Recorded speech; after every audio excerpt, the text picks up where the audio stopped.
दोस्तों नमस्कार, मैं हूं वीरेंद्र मणि त्रिपाठी। आपके सामने आज एक नया वीडियो डाल रहा हूं।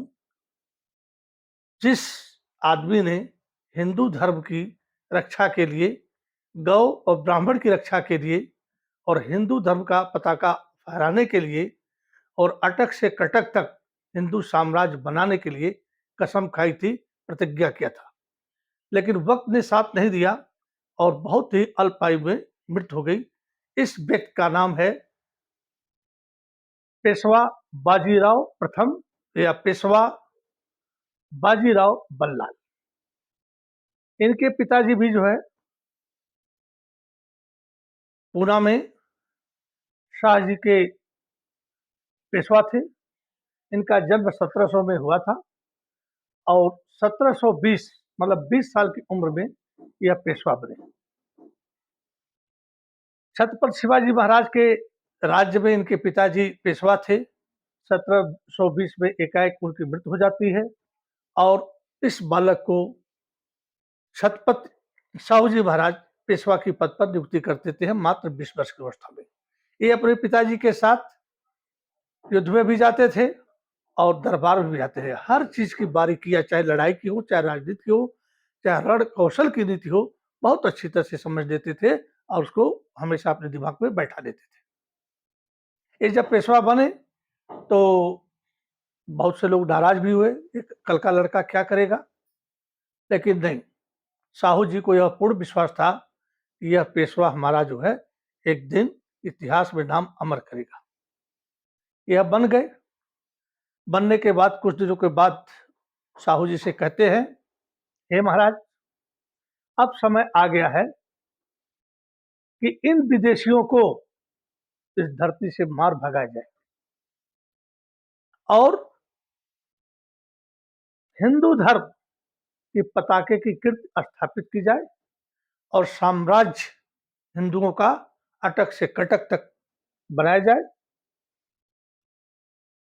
और ये जो मुगल साम्राज्य है ना, ये उस पेड़ के माफिक है जिसका तना तो देखने में बहुत मोटा दिखाई देता है लेकिन अंदर से खोखला है। यदि इसके तने पर हम प्रहार करते हैं तो बहुत आसानी से पेड़ धराशायी हो जाएगा, क्योंकि बीच में तो कुछ है ही नहीं, बाहर तो खाली खाल है दोनों तरफ, और उसके बाद जो है ये धराशायी हो जाएगा और हमारा हिंदू धर्म जो है पूरे अटक से कटक तक फैल जाएगा और विजय पताका, हिंदू धर्म की जो पताका है, वो अटक से कटक तक लहराएगी। छत्रपति साहू जी कहते हैं, आप चाहें तो आप हिमालय के उस पार भी मराठा झंडा को गाड़ सकते हैं। आपके अंदर वह शक्ति है, आप कुछ भी कर सकते हैं। आप जो है योग्य पिता के योग्य संतान, यह मुझे पूर्ण विश्वास है। अब ये पेशवा बन जाते हैं और भारत पर से मुगलों को सफाया करने का अभियान शुरू कर देते हैं। तो बुंदेलखंड के जो छत्रपति बुंदेला जी थे, उन्होंने 1720 में मुगलों की अधीनता से अपने बुंदेलखंड को अलग कर लिया था। उनके दमन के लिए मोहम्मद खान बंगेश को, दिल्ली का जो उस समय बादशाह था मोहम्मद शाह रंगीला, उसने सेना लेकर भेजी।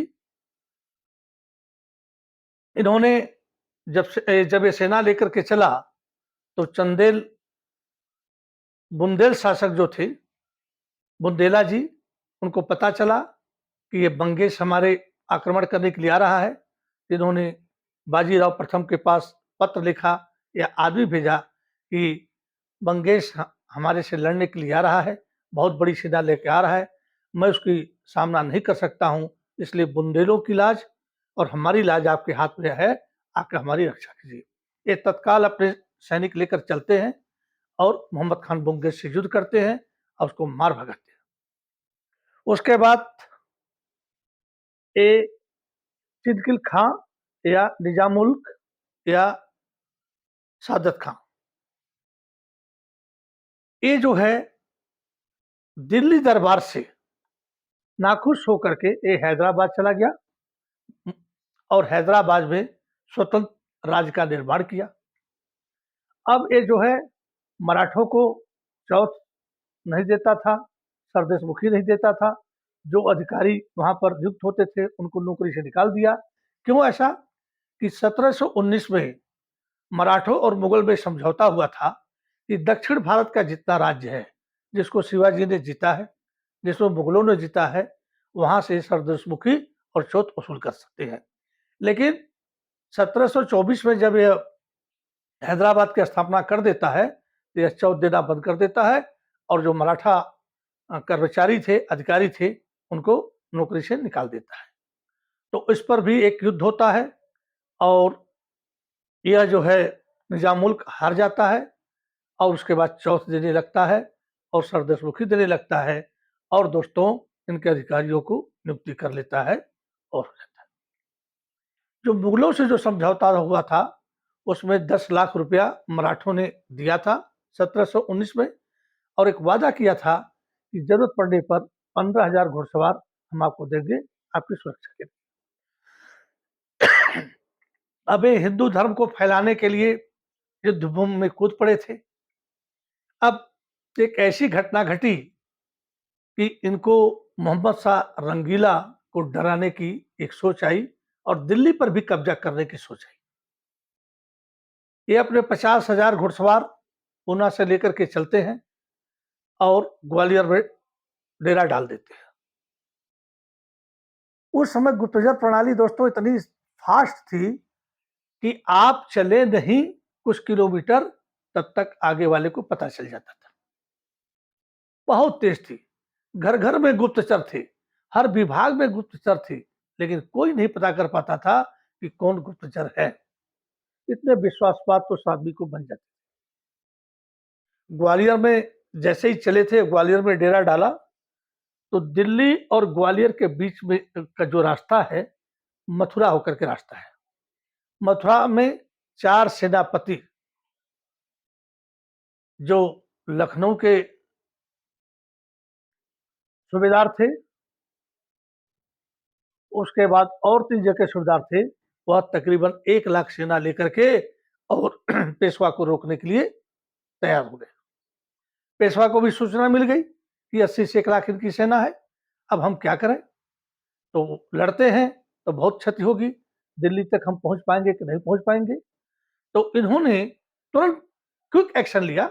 ऐसे लड़के थे कि हम मथुरा होकर नहीं जाएंगे, हम राजस्थान के मेवात होकर के जंगलों के रास्ते चले जाएंगे, क्योंकि ग्वालियर से दिल्ली की दूरी उस समय सफर करते थे, सेनाएं चलती थी तो 10 दिन का था।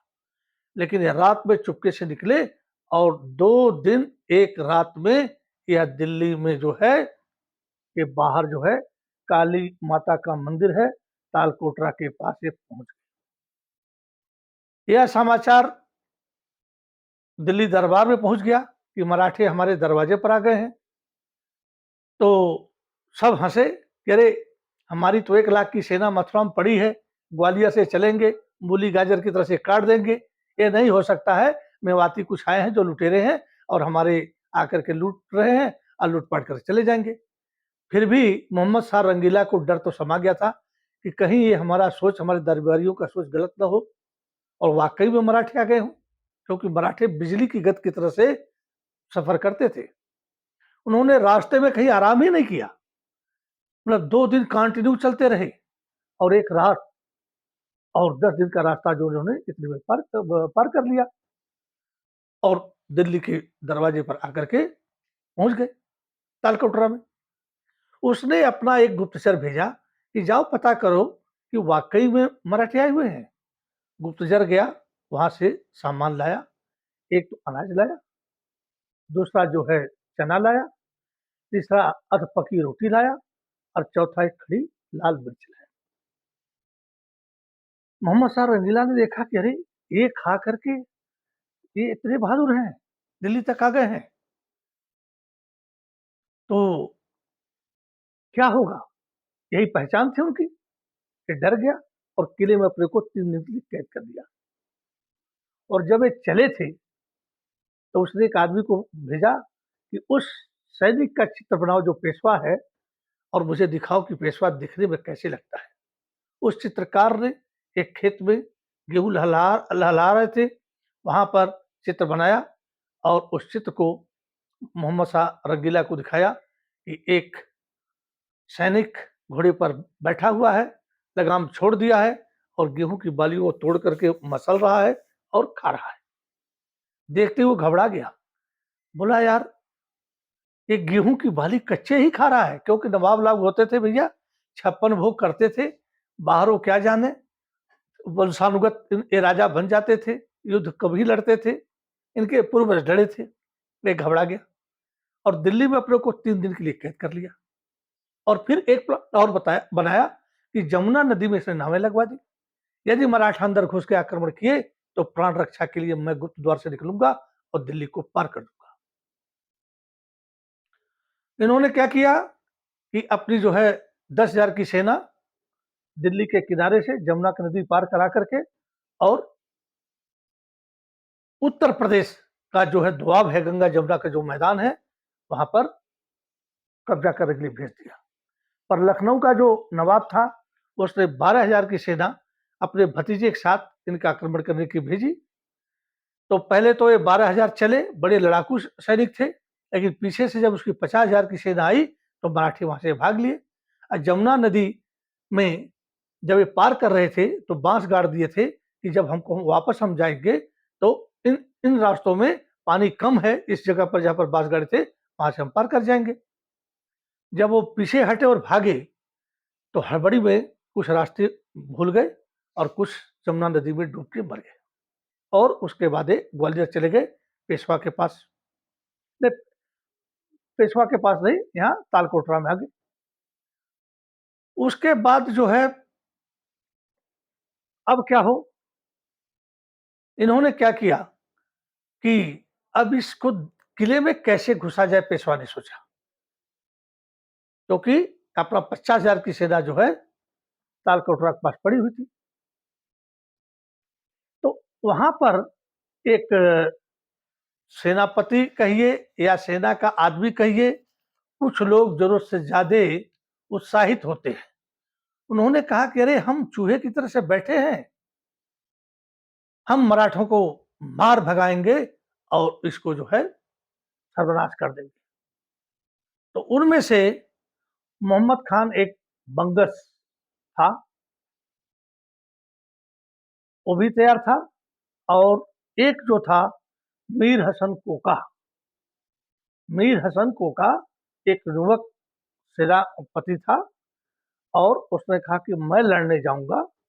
तो जब इनको पता चला कि कोका लड़ने आ रहा है तो इन्होंने क्या किया कि 500 की घुड़सवार टुकड़ी जो है दिल्ली पर के लिए आगे दौड़ा दिया। ये चाल थी बाजीराव की। जिस तरह से एक शेर को पकड़ने के लिए एक बकरी बांधी जाती है, चारा जिसको कहते हैं, उसी तरह से इन्होंने कहा कि तुम जाना और कोका के सेना के सामने और देखते ही फिर तेजी से भागना, बस इतना तुम्हारा काम है।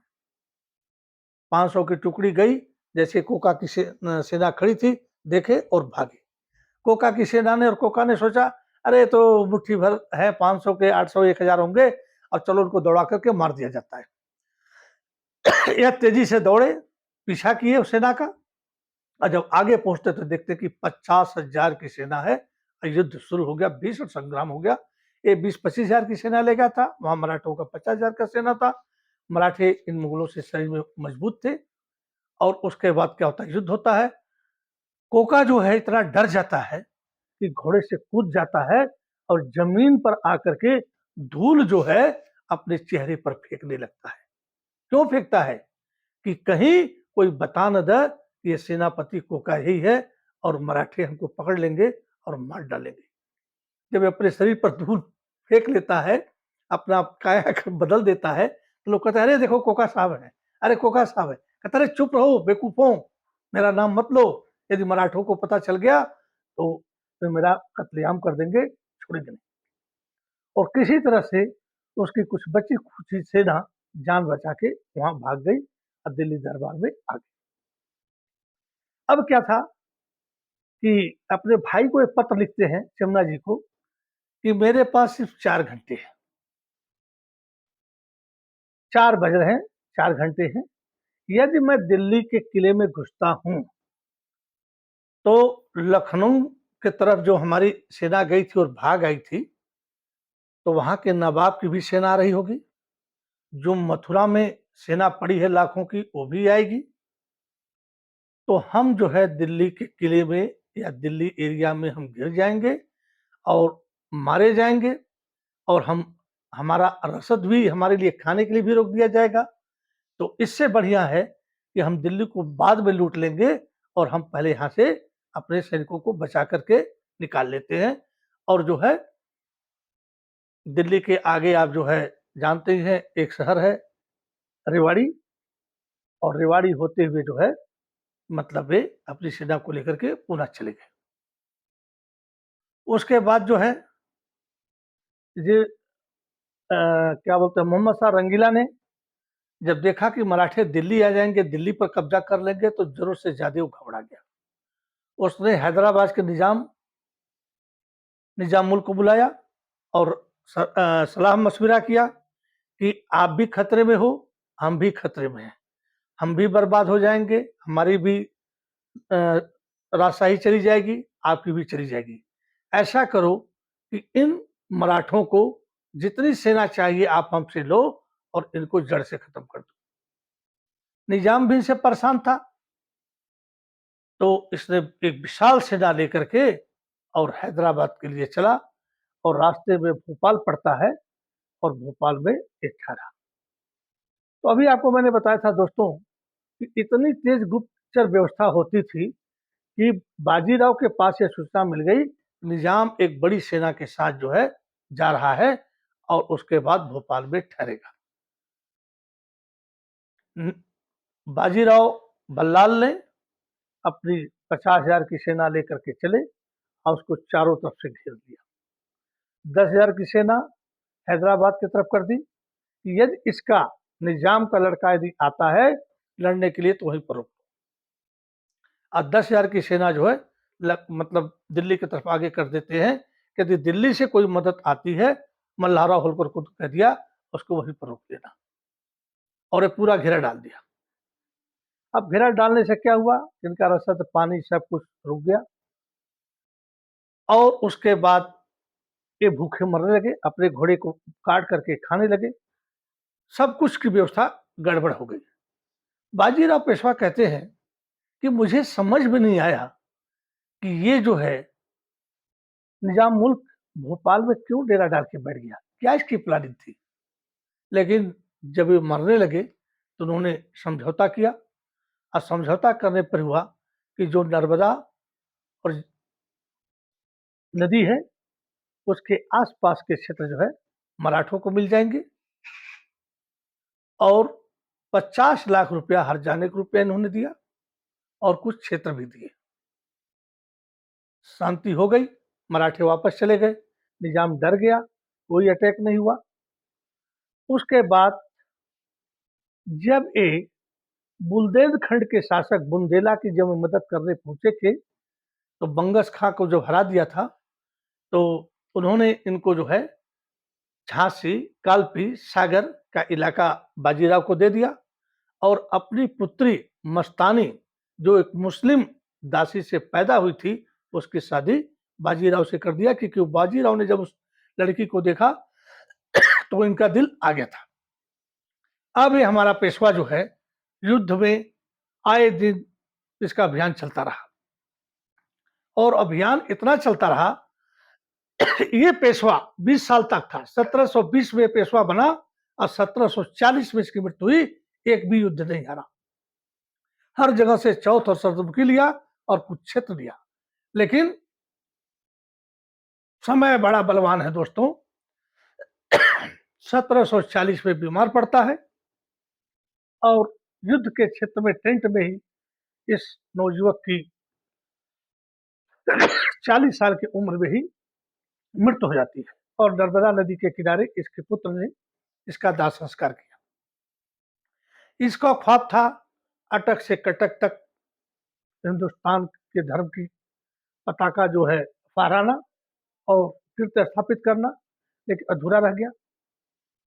यदि यह नौजवान नॉर्मल 80 साल 70 साल तक के जी जाता तो अंग्रेज हमारे भारत पर राज नहीं करते, क्योंकि बाद में उसमें अंग्रेज तो आ ही गए थे। एक अंग्रेज लेखक ने कहता है कि यदि इसकी मृत्यु न होती तो हम भारत में अपना राज्य स्थापित नहीं कर पाते। इतना तेज लड़ाका था, इतना तेज इसकी घुड़सवार सेना थी कि देखते ही देखते यह मीलों सफर बहुत कम समय में तय कर लेती थी। जहाँ 10 दिन का रास्ता वहाँ 2 दिन 1 रात में सफर कर लेते हैं। और इनके घुड़सवार इतने मजे हुए होते थे, तीरंदाज इतने मजे हुए होते थे और भला चलाने वाले ऐसे होते थे। स्वयं बालाजी जो है घोड़े पर अपनी लगाम छोड़ देते थे, घोड़ा तीव्र गति से दौड़ता था और दोनों हाथ से तलवार चलाते थे। और तलवार चलाते चलाते एक तलवार को इधर बगल में दबा लेते थे और भाला घोड़े पर होता था, उसको चलाकर दुश्मन के सीने में मार देते थे। क्योंकि तलवार से मारना तो आमने सामने बगल की बात होती है, लेकिन दुश्मन दूर हो, भाग रहा हो, तो ये वीर योद्धा घोड़ा दौड़ रहा है और दोनों हाथ में तलवार है, क्योंकि तलवार से दोनों तरफ से अपनी रक्षा कर रहा है और लोगों को काट रहा है। यदि कोई मुख्य अधिकारी सेना का भाग रहा है तो इस तलवार को पकड़ करके साइड में दबाता था और घोड़े पर जो भाला था उसको निकाल करके यूं थ्रो कर देता था और भाला जाकर लग जाता। इसलिए पेशवा बाजीराव को लोग पेशवा बाजीराव नहीं कहते थे, इसका नाम था सैनिक, वीर योद्धा, हिंदू पद शाही की स्थापना करने वाला और गौ और ब्राह्मण की रक्षा करने वाला, इसका नाम रख दिए थे। इसका पेशवा बाजीराव नाम नहीं था, लेकिन नियत के आगे कोई क्या कर सकता है। जैसे महाराणा प्रताप ने अपने मेवाड़ की रक्षा करने के लिए, हिंदू धर्म की रक्षा करने के लिए जंगलों में घास के बीच की रोटी खाई। शिवाजी जो कैद हो गए थे औरंगजेब के समय में, इस वीर पेशवा ने मोहम्मद शाह रंगीला को 3 दिन किले में कैद होने के लिए मजबूर कर दिया था। आज हमारी बदकिस्मती है, इस देश की है कि यह अल्प आयु में ही इनकी मृत्यु हो गई। नहीं तो न यहाँ अंग्रेज होते, न पुर्तगाली आए होते। ये तो पहले ही कह दिए थे छत्रपति से कि वो समय आ गया है कि इन विदेशियों को मार भगाया जाए। विदेशियों में कौन था? ये पुर्तगाली थे, उसके बाद मुगल थे और अंग्रेज थे। लेकिन सपना पूरा नहीं हुआ दोस्तों। तो ऐसे वीर सपूतों की कहानी बहुत कम पढ़ाई जाती है, कम लोग जानते हैं और आपको इसलिए मैंने बताया है कि आप इसको जान जाएं कि हमारे ऐसे ऐसे भी थे जो हिंदू राष्ट्र की स्थापना के लिए युद्ध क्षेत्र में ही प्राण त्याग दिए। और इनके बारे में हमें कम पढ़ाया जाता है, कम सिखाया जाता है और प्राइमरी लेवल से लेकर के 9 तक की 8 तक की किताबों में इनका नाम ही नहीं है। और बाद में कोई साइंस विद्यार्थी हो जाता है, कोई किससे हो जाता है, कोई हिस्ट्री नहीं पढ़ता है, वो जानता ही नहीं कि बाजीराव बल्लाल या बाजीराव प्रथम कौन था। तो ये मैंने आप लोगों को बताया और आप लोगों को यदि पसंद आई हो तो मैं हिंदू धर्म पर अपने वीर सेनापतियों के बारे में मैं डाल रहा हूं। आप लोग को अच्छा लगे तो लाइक सब्सक्राइब और शेयर कीजिएगा। और यदि आपके बच्चे हैं और कहानी बताते हैं तो एक कहानी जरूर सुनाइएगा। और जब आप दादा बन जाइएगा तो अपने पोतों को भी सुनाइएगा, जिससे कि पता चले कि हमारे देश में ऐसे ऐसे योद्धा थे जो युद्ध कला में इतने निपुण थे, कभी ये थकते ही नहीं थे। बाजीराव चलते चलते रोटी खा लेते थे, घोड़े के पीठ पर रोटी खा लेते थे। घोड़े के एक बैग था, बैग में अपना खाना रखते थे। खाते क्या थे? एक लाल मिर्च, अध पकी रोटी, चने भुने हुए या ऐसे भी। और जब कुछ ना हो तो गेहूं के खेत में घोड़ा खड़ा करके अब बाली तोड़ करके आधी पकी हुई बाली को खा लेते थे और पानी पी लेते थे। तो ऐसे महान पेशवा बहुत कम हुए और इस देश में राजा भी कम हुए। इसी के साथ दोस्तों मैं अपनी बाड़ी को विराम दे रहा हूं। मैं यूट्यूब पर तो बना ही रहा हूं, इंस्टाग्राम पर भी मैं चुटकुले और कुछ दवाइयाँ, आयुर्वेदिक दवाइयाँ बनाता हूँ। आप उस पर भी देख लीजिएगा। वीरेंद्र बनी स्टोरी क्रिएटर के नाम से है, और लाइक, सब्सक्राइब और शेयर कीजिएगा। इसी के साथ जय हिंद, जय भारत, वंदे मातरम। धन्यवाद।